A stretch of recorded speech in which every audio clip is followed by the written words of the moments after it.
Perhaps all John Waters' works are cinematic oddities, but none is more odd or obscure or an oddity than his film Desperate Living.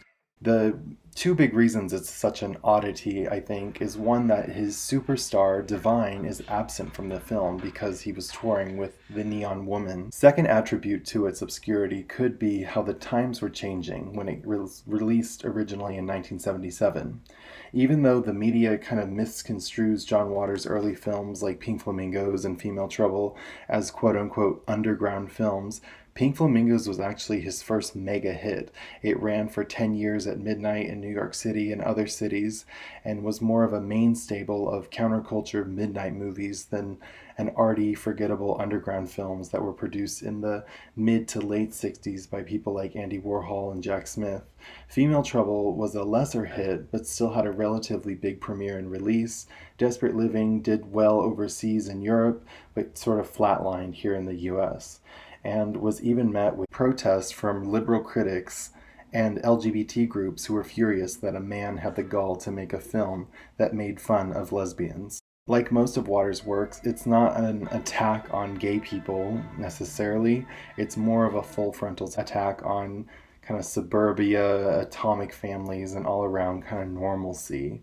The film takes place in a fictional shanty town known as Mortville, ruled by an evil queen. No town called Mortville? Well, you should have. You belong there. That's a special town for people like you two, people who should be so embarrassed by what they've done. I just might let you go there.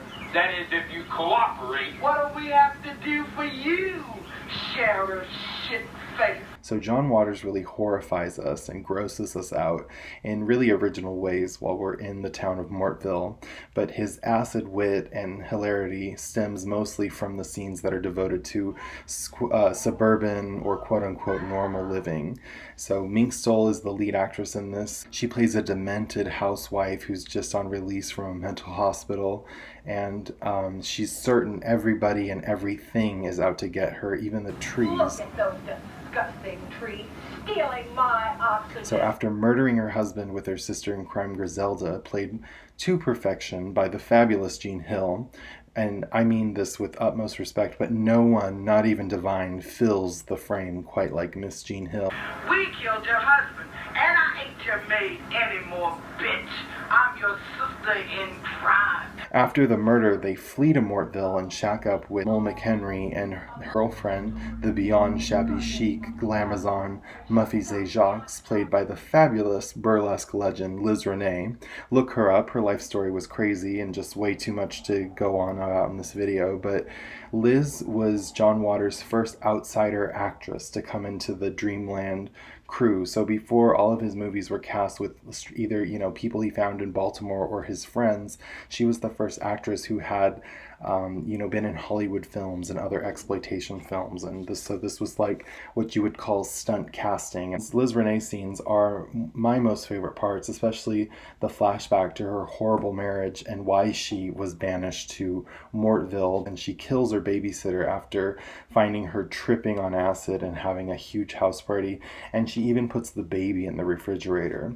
Desperate Living feels more vicious and nihilistic than any of John Waters' previous efforts. Even Divine, at her most vulgar, has an air of joyousness that's practically void from anything in Desperate Living.